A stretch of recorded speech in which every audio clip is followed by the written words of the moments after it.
아멘.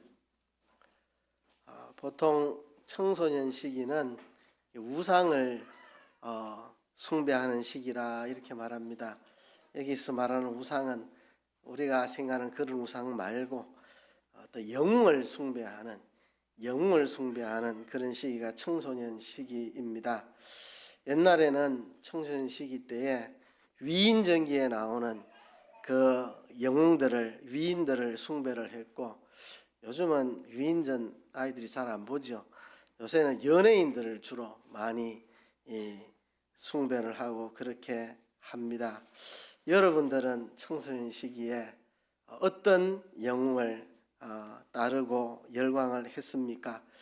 이 영웅이 있다는 것은 그 사람을 흉내내고 모방하고 따라하면서 가치관이 형성이 된다는 이야기입니다. 어떤 영웅에게 열광하느냐에 따라서 그 사람의 인생에 중요한 영향을 미칩니다. 때로는 역사의 위인들을 숭배하기도 하고, 연예인들을 숭배하기도 하고, 가까이에 있는 정말 좋은 선배들, 형하고 따르면서, 언니하고 따르면서 모방하고 따라하고 이렇게 하면서 가치관이 형성이 됩니다. 저에게도 청소년 시기에 제가 열광했던 영웅이 있습니다. 그것은 바로 믿음의 조상 아브라함입니다. 갈대아 우르에서 아버지 데라가 다른 신을 섬겼다고 성경의 여호수아서에 기록되어 있습니다. 이 아브라함의 아버지 데라가 갈대아 우르에서 다른 신을 섬겼다. 이렇게 다른 신을 섬기는 아버지 밑에서 아브라함이 태어나서 자랐습니다. 상세한 내용은 기록 안 돼 있는데, 전해 내려오는 전설에 의하면 아브라함의 아버지 데라는 우상을 만드는 우상 장사였고, 아브라함이 우상 장사 아버지 밑에 있다가 그쪽 갈대아 우르 이쪽은 달신이라든지 이런 일월성신 이런 신들을 섬기는데, 그게 다 헛된 줄을 깨닫고 우상을 다 부서뜨리고 아버지를 설득해가지고 그렇게 하나님의 부름을 받고 이제 우르를 떠나 가나안 땅으로 왔다, 이렇게 이제 전해지는 이야기들은 있습니다. 아무튼 성경의 기록에 의하면 아브라함의 아버지 데라는 갈대아 우르에서 다른 신을 섬기는 자였다. 그러니까 아버지를 설득해가지고, 아버지 이 다 헛겁니다. 이거 참신이 아닙니다. 천지를 지으신 창조주 하나님 여호와 하나님 우리가 섬겨야 됩니다. 아버지를 설득해가지고 아버지 모시고 갈대아 우르를 떠나서 하나님이 지시한 곳으로 갔던 아브라함입니다.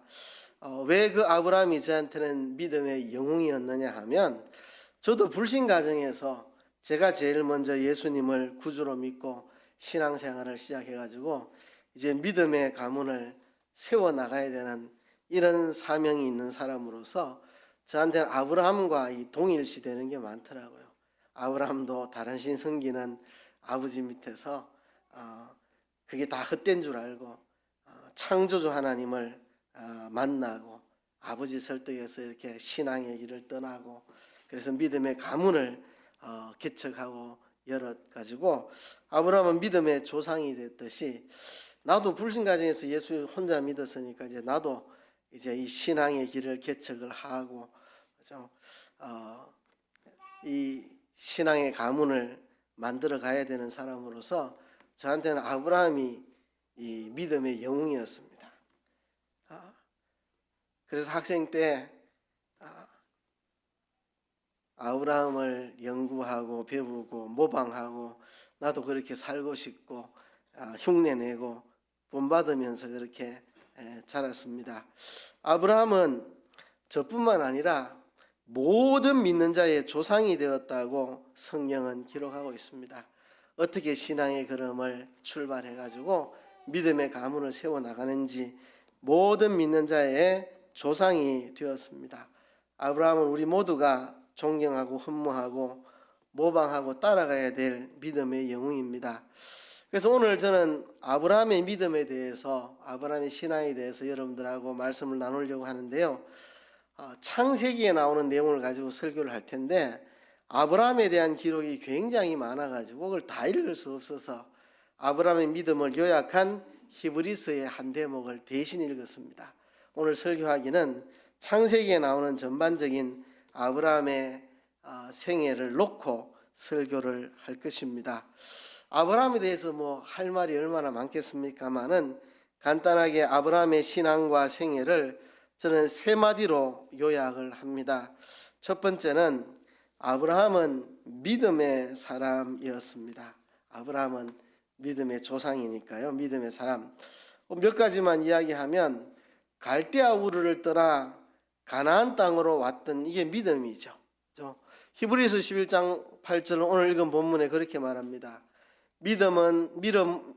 믿음으로 아브라함은 부르심을 받았을 때에 순종하여 장래 기업으로 받을 땅에 나갈새 갈 바를 알지 못하고 나갔으며 갈 바를 알지 못하고 하나님의 지시를 따라서 출발을 했습니다. 어디로 가야 되는지, 어떤 여정을 거쳐야 되는지, 최종 도착지가 어딘지, 그 과정에서 어떤 어려움을 당할지 아무것도 모른 채 가라고 하시니까, 내가 지시할 곳으로 가라고 하시니까 그냥 하나님의 인도만 믿고 무작정 갈 바를 알지 못한 채 나섰습니다. 이게 믿음입니다. 우리의 신앙이라는 게 그렇습니다. 갈 바를 알고 가는 게 아니고 그냥 모른 채 하나님의 뜻이니까 그냥 가는 겁니다. 가다가 무슨 일을 만날지 어디로 가야 될지 모릅니다.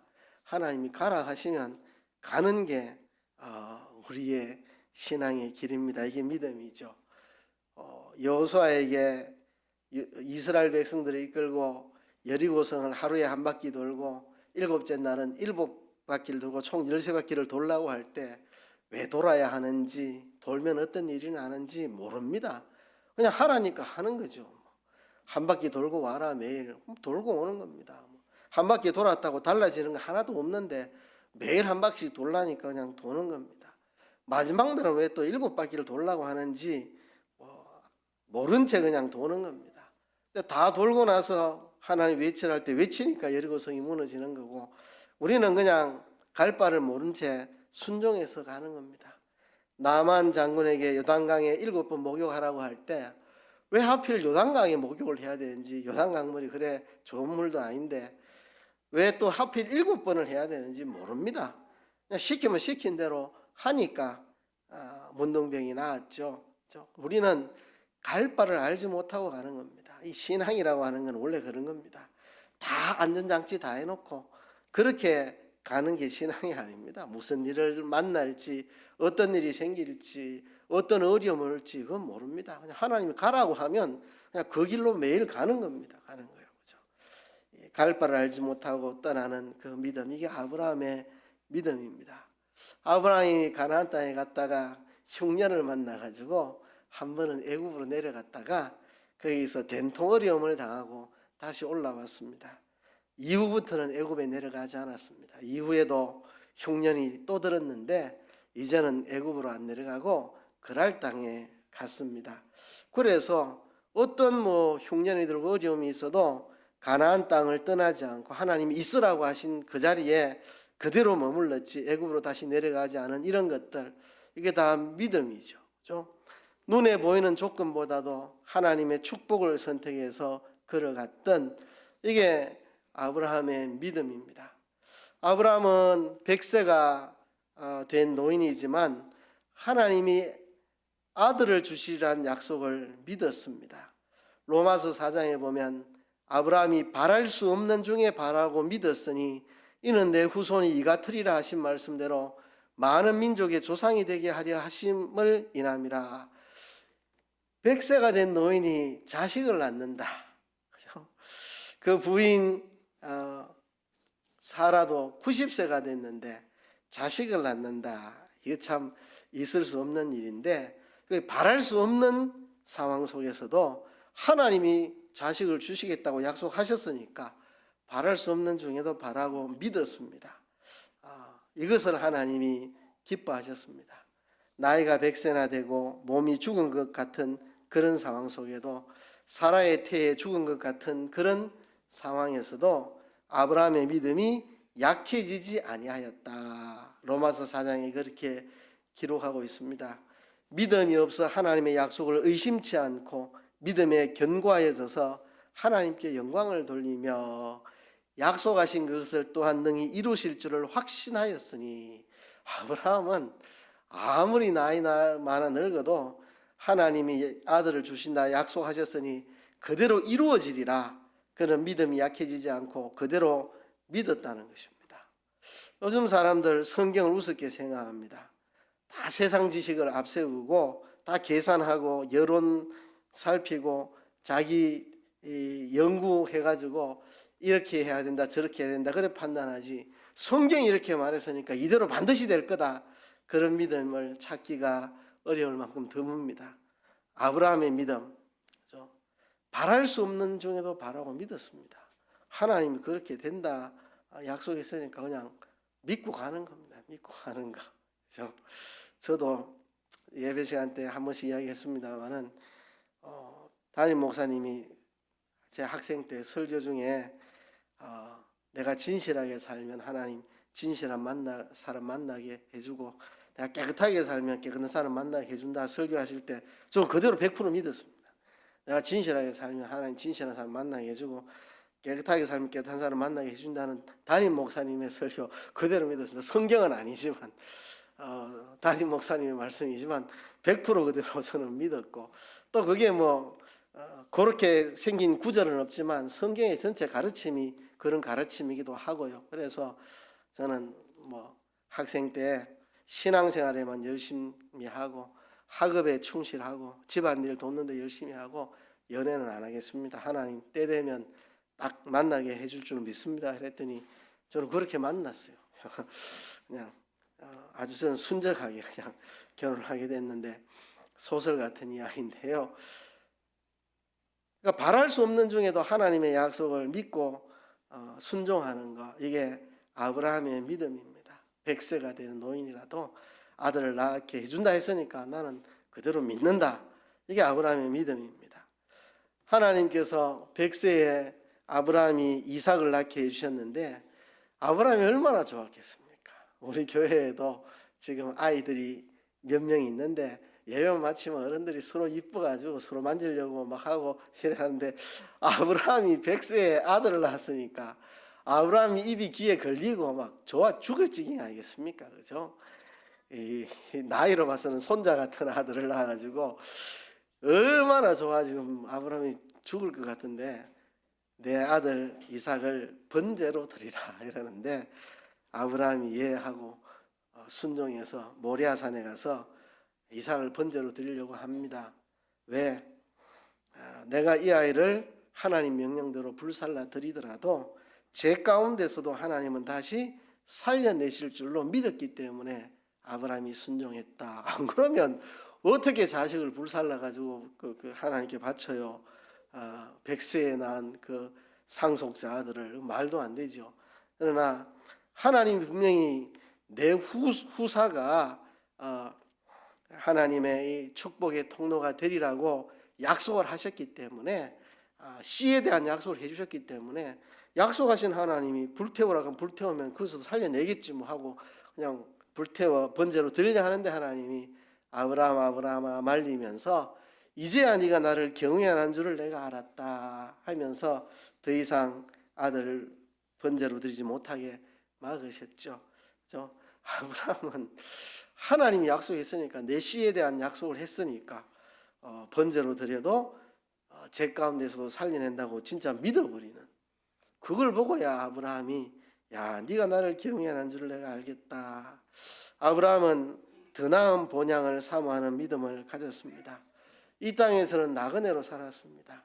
저 고향 갈대아 우르, 그거는 세계 최초의 도시고 발달된 문명이 있었고, 아브라함이 거기 살 때는 예수님 오시기 2000년도 더 전인데요. 지금부터 2000년도 더 전에 예수님 오셨고, 그때로부터 2000년도 더 전에, 그러니까 지금부터 4000년도 훨씬 넘은 때 아브라함이 살았는데, 그 옛날에 거대한 도서관을 가지고 있는 게 아브라함의 고향 갈대아 우르입니다. 그러니까 세계 최고의 문명 도시라고 할 수 있겠죠. 거기 판벽한 집을 지어놓고 마음껏 살다가 그걸 다 버리고 참 낯선 곳 가나안 땅 산골에 가가지고 천막 쳐놓고 천막 안에서 사는데, 그죠? 평생 송곳 꽂을 땅도 없이 그냥 나그네로 천막 치고 이곳저곳 다니면서 살았던 아브라함, 고향으로 돌아갈 수 있었지만 고향으로 돌아가지 않았고, 이 땅에서는 어차피 외국인과 나그네라고 하면서 더 나은 본향인 천국을 바라보고 살았던 사람, 자기가 떠나왔던 고향 갈대아우르 그리워하지 않았고, 자기가 살고 있는 가나안 땅, 언젠가 하나님이 아브라함의 후손에게 이 가나안 땅을 다 주시겠지만 지금 아브라함은 송곳 꽂을 땅도 없습니다. 겨우 땅 하나 샀는 게 묘지 하나 샀습니다. 묘지 하나. 가족들 묻을 묘지 하나 샀고, 뭐 거주지 땅 산 것도 하나도 없고, 그러나 아브라함은 더 나은 본향인 천국을 사모했던 이의 믿음입니다. 아브라함은 갈 바를 알지 못하고도 떠날 수 있는 믿음, 그죠? 그리고 100세나 된 노인이지만 바랄 수 없는 중에도 바라고 믿었던 믿음, 번제로 드리라고 하나님 말씀하시면 드려도 제 가운데서도 살려낼 것이라고 믿었던 믿음, 이 땅에서는 송곳 꽂을 땅도 없지만 천막 치고 살면서 더 나은 본향 천국을 바라보듯 살았던 믿음, 이게 아브라함의 믿음입니다. 참 믿음은 순종이 따르는 게 참 믿음입니다. 말로만 믿습니다 하는 그게 믿음이 아니고요, 순종이 따라야 믿음입니다.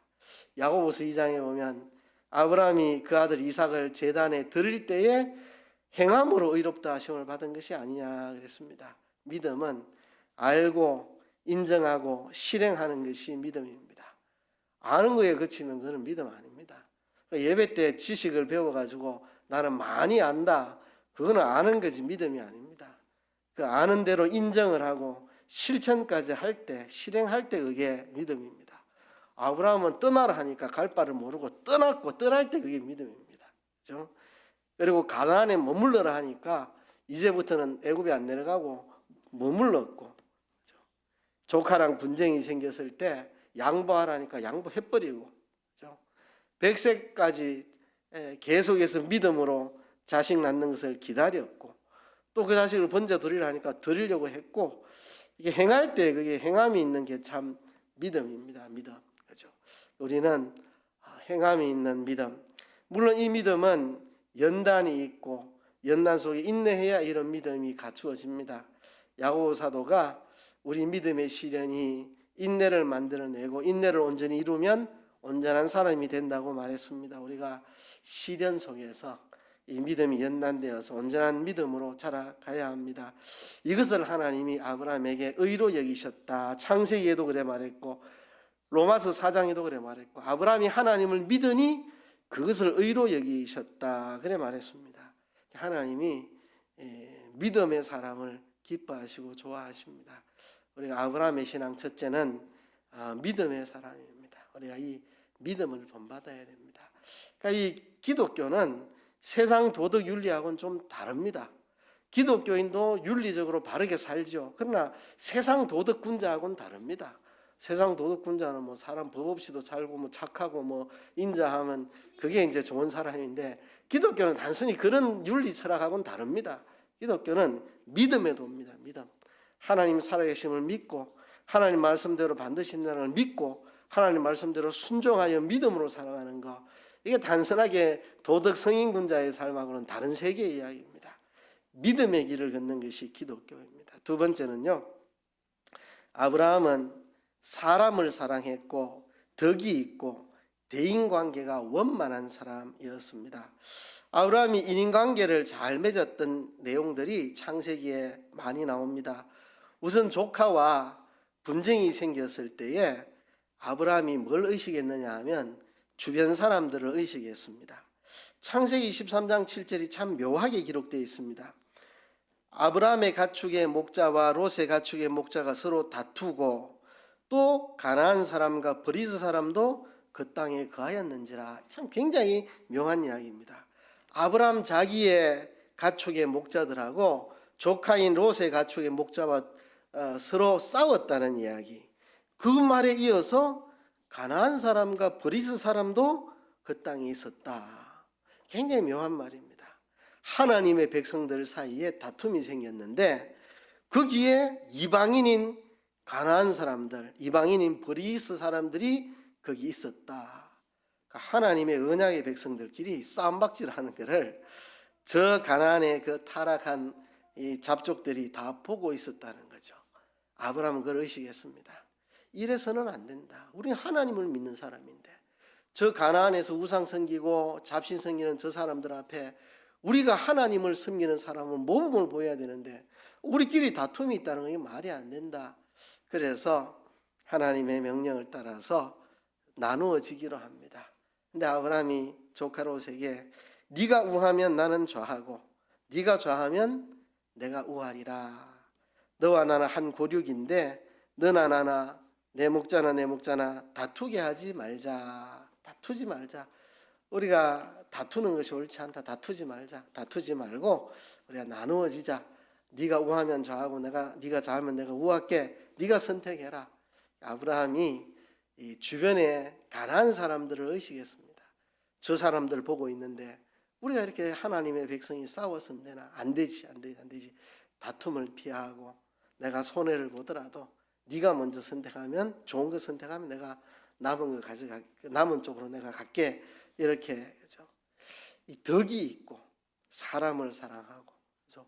내가 삼촌이니까 좋은 땅 차지할 테니까 네가 다른 쪽으로 가. 이러면 분쟁이 계속될 거니까 내가 조카를 사랑하고 아끼고 내가 좀 손해보고 그래야 분쟁 없이 나누어질 수가 있고 주변의 그 가난한 잡족들에게 덕을 끼칠 수가 있고. 그러니까 아브라함은 이 인간관계를 잘 맺은 거죠. 조카 내 가족과도 집안과도 안 싸우고 화목을 이루고 그리고 그 지역에 있는 가난한 사람들에게도 덕을 끼치고 이렇게 인간관계를 잘 맺었습니다. 덕이 있고 사랑이 있고 그렇죠? 그런 것들. 그런데 그 조카 롯이 전쟁통에 포로로 끌려가게 되었습니다. 전쟁통에 롯이 갔더니 소돔성이 전쟁에 패전해가지고 소돔성 사람들과 함께 롯이 포로로 끌려갔습니다. 우리 같으면 저놈 자식 잘 됐다. 삼촌한테 좋은 땅 양보 안 하고 지가 좋은 땅 찾아가더만 꼴 좋다 이렇게 할 텐데 아브라함은 그래 하지 않았습니다. 조카 롯을 구하기 위해서 가군 318명을 이끌고 전쟁에 나갑니다. 이 보통 일입니까? 전쟁에 나가면 죽을 수도 있는데 318명 가정 자기 군대를 이끌고 아무리 318명이라도 이 전쟁하기에는 숫자가 부족하죠. 그죠? 그래서 그런 열악한 상황 속에서도 조카를 구하기 위해서 하나님께 맡기고 전쟁에 나가는 아브라함. 정말 조카 롯을 너무너무 사랑했고 그래서 구출해주고 그렇죠? 그리고 하나님께서 소돔의 제약이 너무 관영해서 소돔을 지금 멸하러 간다고 하나님이 아브라함에게 알려주실 때 아브라함이 소돔성을 위해 중보기도했습니다. 중보기도했어요. 물론 거기에 조카 롯이 있으니까 롯을 살리기 위해서 중보기도할 수도 있겠지만 근데 단순하게 조카 롯을 위해서만 기도한 게 아닙니다. 하나님 의인 50명이 있는데도 그것을 멸하시겠습니까? 아니 안 멸할게. 45인이 있으면요 안 멸할게. 40인이 있으면요 30명이 있으면 20명이 있으면 10명이 있으면 이렇게 소돔과 같이 죄악에 빠져 있는 그들을 위해 하나님 앞에 중보기도 드렸던 아브라함. 여러분 우리도 누군가 우리한테 나쁘게 하고 죄를 짓고 하는 사람들 저거 좀 망했으면 좋겠다 이래 안 하고 그들을 위해 중보기도 할 수 있는 사람. 하나님 몰라서 그렇습니다. 믿음이 없어 그렇습니다. 철이 없어 그렇습니다. 좀 하나님 봐주시면 안 되겠습니까? 아직 철이 없어 그런데 믿음이 없어 그런데 하나님 한 번만 봐주세요. 우리가 참 사람을 사랑하고 아끼고 중보기도할 수 있는 이런 자세. 그렇죠? 아브라함은 이렇게 덕을 끼치니까 사람을 사랑하고 아끼고 소중히 여기고 바른 관계를 맺으니까 아브라함은 존경을 받습니다. 한번 생각해 보세요. 아브라함의 가축의 목자들하고 롯의 가축의 목자들하고 싸우는데, 그죠? 아브라함이 선언했습니다. 그만 우리 나누어지자. 롯 네가 먼저 택해라. 그럼 우리 반대쪽으로 갈게. 이러면 목자들이 가만히 있겠습니까? 머리에 붉은 띠 띠고 물러가라 물러가라. 왜 우리가 양보를 해야 되느냐? 우리 주인이 삼촌이고 저 롯이 조카인데 왜 우리 삼촌이 먼저 선택해야 되지? 왜 저쪽에 선택권을 왜 줍니까? 막 요즘 같은 붉은 띠 메고 막 이거 농성할 텐데 아브라함 주인님 철회하십시오, 철회하십시오, 철회하십시오. 난리 칠 텐데 아무 소리 안 하고 아브라함 시킨 대로 합니다. 그러니까 아브라함에게 지도력이 있었습니다. 사람들이 아브라함을 존경하고 따랐습니다. 그러니까 좋은 거 다 양보하고 나쁜 곳으로 가도 종들이고 뭐 가족들이고 원망 안 하고 따라오는 것은 그렇게 존경을 받은 거죠. 조카 롯을 구출하러 갈 때 물론 고대에 그 집안에 어른이 권한이 있긴 하겠지만 그래도 전쟁 나가면 죽을 수도 있는 건데 왜 우리가 전쟁 나가야 됩니까? 조카 저놈 나쁜 놈 좋은 땅 지가 차지하고 그래 가가지고 적골 당했는데 왜 우리가 아무리 조카라 그래도 저 사람 때문에 우리가 목숨 걸고 전쟁에 나가야 됩니까? 하지 않고 아무 소리 안 하고 전쟁에 나가고 그의 종을 아브라함이 이삭의 아내를 구하려고 종을 메소포타미아로 보낼 때 그때에 종이 그 먼 여정 쉽지 않은 길 아무 소리 안 하고 순종하면서 우리 주인의 하나님께 기도하는 이런 모습 보면 진짜 아브라함이 사랑이 있었고 덕이 있어서 사람들에게 정말 존경받은 사람이구나 하는 걸 알 수가 있습니다. 아브라함이 인간관계를 참 잘하는 것 같아요. 전쟁에 나가서 승리하고 돌아와서 전리품을 엄청나게 가져왔는데 상상을 초월하는 전리품을 가져왔는데 그죠? 4개 나라가 5개 나라와 싸워 이기고 다 빼앗았는 그 전리품 그 전부를 또 아브라함이 다 빼앗아 왔으니까 엄청난 전리품을 가져왔는데 하나님의 영광을 위해서 전리품을 하나도 취하지 않았습니다. 전쟁해 가지고 부자 됐다가 사람들이 그래 말하면 하나님 영광을 가질 것 같아서 나는 하나님 축복으로 부자 되었다는 것을 드러내기 위해서 전리품을 취하지 않고 소돔 왕에게 돌려줍니다. 그때에 자기와 함께 한 자들의 몫을 나눠줬습니다.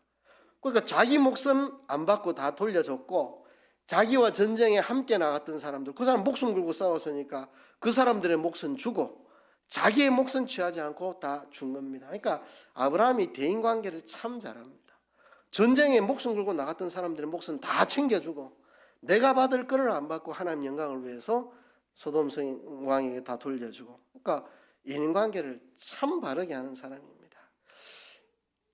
아내 사라를 장사하기 위해서 막벨라 밭 굴을 사는데 돈 주고 이 막벨라 굴을 사가지고 매장지로 사용하겠다고 하니까 그 지역 사람들이 돈 안 받고 주겠다고 당신은 우리 가운데 있는 하나님의 방백입니다. 당신은 참 우리같이 이런 망가진 인간이 아니고 당신은 정말 하나님의 방백 같은 사람입니다. 우리가 어떻게 당신한테 돈 받고 이걸 팔 수 있겠습니까? 당신이 원하는 땅이면 우리 다 드리겠습니다. 이 정도로 아브라함이 존경을 받았는데 기업과 아브라함은 돈을 주고 삽니다. 그러니까 아브라함은 공짜 좋아하는 사람이 아닙니다. 정당하게 줘야 될 거. 인간관계에 있어가지고요. 자꾸 공짜 말하고 뜯어먹고 아는 사람이라고 뭘 자꾸 아는 사이인데 뭐 좀 그냥 공짜로 하자 이러면요 인간관계 다 깨집니다. 줄 거는 정확하게 주고 이래야지 인간관계가 바로 되죠. 아브라함은 이래 가만 보면 인간관계를 너무 잘 맺어요. 자기 집안하고 조카 집안하고 싸움이 날 때 먼저 선택해라. 내가 다른 길로 가겠다. 이렇게 해가지고 원수 맺지 않고 이렇게 나누어져서 그 지역 주민들에게도 덕을 끼치고 얼마나 그리고 아브라함을 다 존경해서 아브라함의 말을 다 따르고 순종하고 자기는 양보하고 희생하지만 다른 사람에게 줘야 될 거는 다 돌려주고 그렇죠? 이 밭도 그냥 안 사고 반드시 돈을 주고 사고 이 아브라함이 참 인간관계를 너무 잘한다는 생각이 듭니다. 히브리서에 화평함과 거룩함이 없이는 주를 보지 못하리라 그랬는데요. 아브라함은 화평함도 있었고 거룩함도 있었습니다. 화평함과 거룩함을 동시에 만족하는 그런 사람이었습니다. 베드로 사도가 너희 믿음의 덕에 지식을 더해야 된다. 너희 믿음의 덕을. 그러니까 첫 번째 아브라함은 믿음의 사람이고, 근데 믿음만 갖고 있으면 안 됩니다. 그게 덕을 더하라. 베드로후서 1장 5절에 이러므로 너희가 더욱 힘써 너희 믿음의 덕의 지식을. 그러니까 믿음이 덕을 겸비해야만 온전한 믿음이 됩니다. 내 믿음이 있다고 외골수가 돼가지고 인간관계 다 깨면 안 됩니다. 내가 가진 이 믿음이 덕을 겸비해야 이게 온전한 믿음이 되는데, 아브라함은 믿음도 있으면서도 참 덕스러운 사람이었다 하는 겁니다. 저도 늘 소원이 있습니다. 우리 남산교회에 소속한 모든 교인들이 교회 바깥에 나가서 집안이든 이웃이든 회사든 어디든 가면 사람들을 사랑하고 사람에게 덕을 끼치고 좀 원만하고 사람들에게 부딪히지 않고 사람들에게 존경받고 인정받고 인간관계 깨끗하게 하고 동관계도 어디 가든 깨끗하게 하고 모든 인간관계를 원만하게 대인관계를 잘 맺는 그런 분들이 돼야 되는데, 늘 제 소원이 그런 겁니다. 우리 교인들 세상 나가서 그리스도인답게 사람 사랑하고 덕 끼치고 대인관계 깔끔하고 깨끗하게 하고. 세 번째는 아브라함은 하나님을 사랑하고 하나님과 깊은 교제를 나누는 사람이었습니다. 아브라함은 정말 하나님을 사랑하고 하나님과 깊은 교제를 나눴습니다. 이 창세기에 보면 갈대아 우르를 떠나 제일 먼저 세겜 땅에 들어오는데, 이제 가나안 땅 중에 세겜에 들어오는데 제일 먼저 한 일이 뭐냐? 제단 쌓았습니다. 제단 쌓았어요. 또 세겜을 떠나서 베델과 아이 사이에 진을 쳤는데 거기서도 제단을 쌓았습니다. 아브라함은 가는 곳마다 하나님 앞에 제단 쌓는 일을 제일 먼저 했습니다. 하나님 앞에 예배하고 하나님을 섬기고 하나님과 바른 관계를 맺고 여기에 힘을 쓰는 사람이 아브라함이었습니다. 전쟁에 나가서 전리품을 가진 것도 하나님의 영광을 위하여 하나도 취하지 않고 돌려주고, 그렇죠? 그러니까 아브라함은 하나님을 사랑하는 사람, 하나님과 친밀한 교제를 나누는 사람. 하나님 아브라함 보고 네 아들 네 독자라도 아끼지 않았으니까 이제야 네가 나를 경외하는 줄 내가 알겠다. 하나님을 경외하고 하나님을 사랑하는 사람, 그리고 하나님과 친한 사람, 그죠? 역대하 20장에도 그랬고 이사야 41장에도 그랬고 아브라함을 하나님의 벗이라고, 하나님의 벗이라고. 아브라함은 하나님의 벗이었습니다. 이 참 보통 친구가 아닙니다. 그죠? 하나님이 아브라함은 내 친구다. 내가 지금 소돔 멸망시키러 가는데 내 친구인 너한테 이걸 어떻게 숨기겠느냐? 내가 지금 소돔을 멸하려고 가는데 내 친구인 너한테 내가 숨길 수가 없다. 내가 다 알려줄게. 소돔 이제 멸할 거다. 이렇게. 그러니까 아브라함이 하나님 의인 50명 있는데도 멸하실 겁니까? 친구가 친구와 벗과 벗이 대화하는 것처럼 대화하는 하나님 아주 친밀한 그런 사람이었습니다. 우리도 하나님을 사랑하고 하나님과 깊은 교제를 개발해야 됩니다. 하나님과 깊은 교제, 그게 신앙입니다. 기독교는 단순하게 도덕윤리가 아닙니다. 믿음의 길을 걷는 것이고 하나님과 인격적으로 친밀하게 하나님과 사랑을 나누는 이게 기독교입니다. 그래서 여러분, 아브라함의 신앙 할 말이 참 많지만 대표적으로 제가 세 개를 꼽는다면, 첫째는 믿음의 사람이었다. 갈 바를 알지 못하고, 그렇죠? 바랄 수 없는 중에 바라고 믿는 이 참된 믿음. 두 번째, 사람을 사랑하고 대인관계를 참 잘 맺고 덕이 있는 사람이었다 하는 것. 세 번째, 진짜 하나님을 사랑하고 하나님과 친밀해서 하나님이 아브라함은 나의 벗이다, 아브라함은 내 친구다, 내가 하려는 일을 아브라함에게 어째 숨기노, 내가 다 알려줄게, 니한테는 니 내 친구니까. 그 정도로 하나님과 친밀한 인격적인 관계를 누렸습니다. 우리가 참 본받아야 될 사람이 아브라함입니다. 그래서 아브라함을 믿음의 조상으로 세우셨고 모든 믿는 자들이 아브라함의 본을 받도록, 모든 믿는 사람이 아브라함의 믿음의 길을 따라가도록 우리에게 표본으로 보여준 사람이 아브라함입니다. 믿음의 표본. 그 믿음은 어떤 거냐? 첫째는 바랄 수 없는 중에 바라고 갈 바를 알지 못하고 가는 그런 참된 믿음. 두 번째는 정말 사람을 사랑하고 덕스럽고 대인관계를 바르게 잘 맺는 사람. 세 번째는 하나님을 사랑하고 하나님과 벗이라고 할 만큼 친밀하게 살아가는 거, 이게 우리 신앙의 모델이고 본이고 우리가 모방하고 배우고 따라가야 될 일종의 모델입니다. 모델. 우리가 이 아브라함을 모델 삼아가지고 우리도 똑같이 흉내 내봅시다. 우리도 흉내를 한번 내봅시다. 이렇게 흉내 내다가 닮아가는 거거든요. 그렇죠? 믿음의 영웅들 흉내 내다가 이제 결국 따라가는 건데, 우리도 좀 흉내 좀 내봅시다. 아브라함의 믿음을 좀 본받아 가려고, 사람 사랑하고 바른 인간관계 맺는 거 좀 따라가려고, 하나님 사랑하고 하나님과 친밀한 교제 맺는 거 우리도 좀 따라가려고, 우리도 힘쓰는 저와 여러분 되기를 주의 이름으로 축복.